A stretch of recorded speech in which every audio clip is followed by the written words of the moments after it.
Hello viewers, আসসালামু আলাইকুম। সবাই কেমন আছেন? আশা করছি সবাই অনেক ভালো আছেন। আমরা আলহামদুলিল্লাহ। তো আজকে হচ্ছে সাদামাটা যে খাবারগুলা সবসময় হয়েছে মাছ, মাংস এগুলো ভালো লাগে না। তো একটু ভাজি এইসব বা ডাল, পাতলা, শাক রান্না এগুলা খেতে যারা পছন্দ করেন তাদের জন্য হচ্ছে আজকে এই রেসিপিগুলো। আর হচ্ছে শহরে থেকে থেকে আমার মনটা একদম মানে গ্রাম্যময় হয়ে উঠেছে, যার জন্য হচ্ছে আপনাদের মাঝে একটু গ্রামের মানে মনের আবেগটা তুলে ধরছি আপনাদের মাঝে। মানে মনটা অনেক ছটফট করতেছে গ্রামের হাওয়ার জন্য। তো যাই হোক, আশা করছি আপনাদের অনেক ভালো লাগবে সাথে নিয়ে। তো একটু পর হচ্ছে রান্নায় চলে যাব। তো ভিডিওটা কেমন লাগছে অবশ্যই কমেন্ট করে জানাবেন।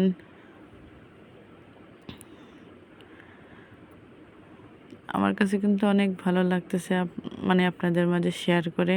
তো হচ্ছে এগুলো হচ্ছে একদম দেশ থেকে আনা, বাড়ি থেকে আনা শাকগুলো হচ্ছে মিষ্টি কুমড়ার শাকগুলো আমি প্রসেস করে ধুয়ে নিয়েছি। আর এগুলো হচ্ছে বেগুনগুলো হচ্ছে হলুদ, লবণ, একটু ধনিয়া গুঁড়ো দিয়ে মাখিয়ে বেগুনগুলা জাস্ট ভেজে নেব। সবসময় তো আর রান্না করতে ভালো লাগে না, অনেক সময় একটু রেস্ট নিতে ইচ্ছা করে। তো যার জন্য হচ্ছে আজকে একটু সিম্পলভাবে রান্না। তো আপনাদের মাঝে একটু শেয়ার করে দিই। সবসময় তো আর ভালো লাগে না রান্না করতে।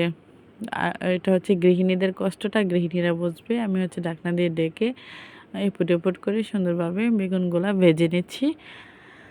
আর ওদিক দিয়ে হচ্ছে শাকটাও বসিয়ে দেবো। শাকটা হচ্ছে আগে সিদ্ধ করে নিচ্ছি, কাঁচামরিচ, লবণ আর একটু হলুদ দিয়ে আমি জাস্ট এটাকে সিদ্ধ করে নেবো। লাস্টে হচ্ছে বাগার দেব। তো এখন হচ্ছে আমি 2 পিস মাছ, আমার সাহেবের আবার মাছ না হলে চলে না, ওনার জন্য হচ্ছে 2 পিস মাছ, 1 পিস হচ্ছে আমার ছেলে খাবে, এক পিস আমার হাজব্যান্ড খাবে, দুজনের জন্য 2 পিস মাছ।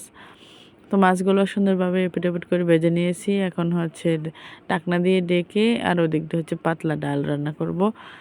তো হচ্ছে সিম্পল খাবারগুলো অনেক সময় খেতে কিন্তু খুবই মজা লাগে, অসাধারণ লাগে। তো আমি এইগুলো হচ্ছে সিদ্ধ করে নেওয়া হয়ে গেছে, পানিগুলো একদম শুকিয়ে নিয়েছি। এখন হচ্ছে লাস্ট বাগার দিয়ে নেব।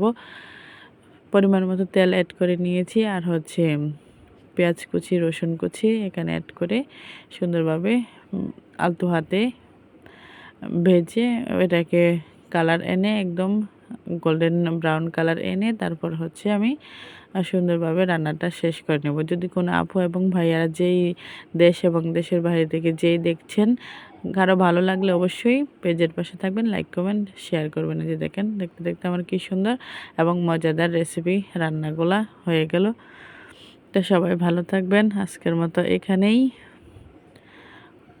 আমার কাছে মনে হয় এভাবে রান্না করে খেলে অনেক ভালো লাগে। আজকের মতো এখানে, আল্লাহ হাফেজ।